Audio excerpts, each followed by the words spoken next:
microorganism na maaaring pagkuhanan ng biodiesel na diskubre sa Mount Makiling. UPLB Fringe Festival, idinaos kasabay ng selebrasyon ng National Arts Month.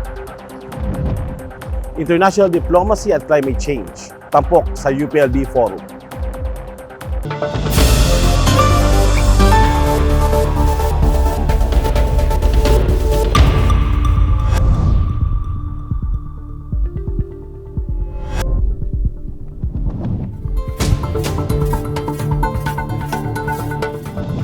Mula sa Universidad ng Pilipinas, Los Baños, narito ang mga balita.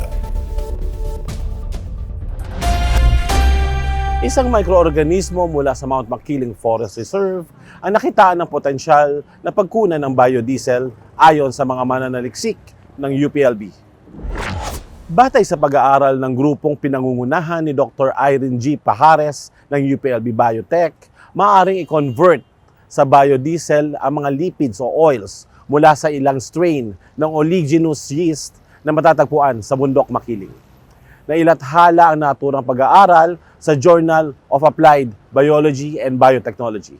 Maganda umanong alternatibo ang mga mikrobyo bilang source ng biodiesel kumpara sa tradisyonal na pinagkukunan nito tulad ng soybean at palm oil dahil hindi ito nangangailangan ng mga binhi, fertilizer at malaking lupa na tataniman. Mahalaga ang pag-aaral na ito para sa paghahanap ng sustainableng alternatibo para sa fossil fuels.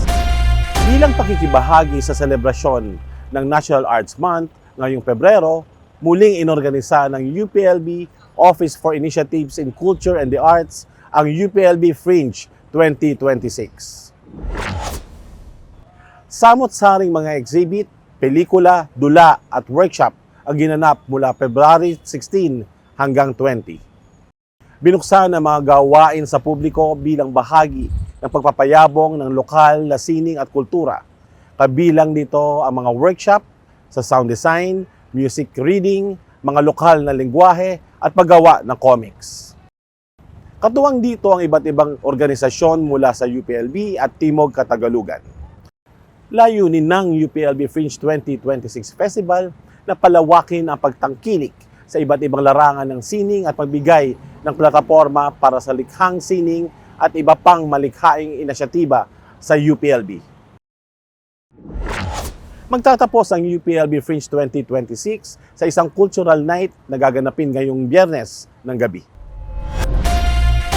Pinangunahan ni Dr. Jacqueline Peel, isang profesor mula sa University of Melbourne, ang isang special lecture ukol sa ugnayan ng climate change, diplomasya at batas.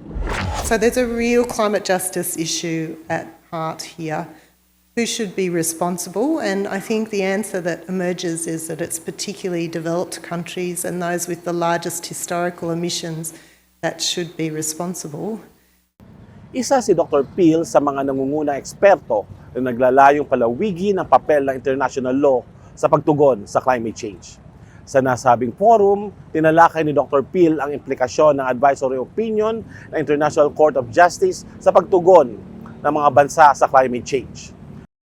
Malaking hakbang aniya ito sa pagkilatis kung sino ang tunay na responsable sa pinsalang dala ng climate change.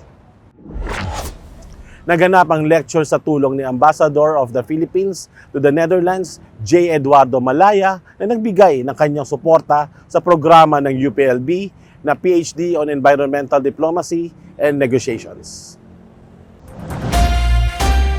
At yan po ang mga nakalap naming balita ngayong linggo.